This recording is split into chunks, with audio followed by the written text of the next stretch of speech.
આ તરફ દ્વારકાની શાન એવા સુદામા સેતુના વનવાસનો હવે અંત આવવા જઈ રહ્યો છે। ક્યારેક પ્રવાસીઓથી ધમધમતો સુદામા સેતુ છેલ્લા 3 વર્ષથી સુમસામ ભાસી રહ્યો છે। મોરબી ઝુલતા બ્રિજની ગોઝારી ઘટના બાદ સલામતીના ભાગરૂપે સરકારે સુદામા સેતુ બંધ કર્યો હતો।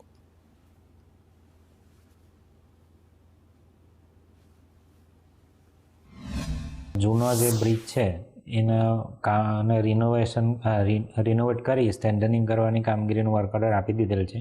જેમાં મેજરમાં MS સ્ટીલની જગ્યાએ સ્ટેનલેસ સ્ટીલની કામગીરી અને કેબલની અંદર આપણે જર્મન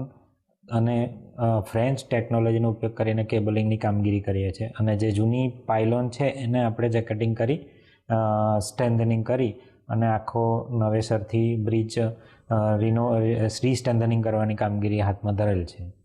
જેનો વર્ક ઓર્ડર આપી દીધેલ છે અને હાલ એજન્સી દ્વારા સાઇટ ક્લિયરન્સની કામગીરી પણ શરૂ કરવામાં આવી દીધેલ છે અને આ કામની સમયમર્યાદા અંદાજિત 12 મહિના છે, એટલે 1 વર્ષમાં આપણે કામ પૂર્ણ કરી શકીશું એ રીતના કામગીરી ચાલુ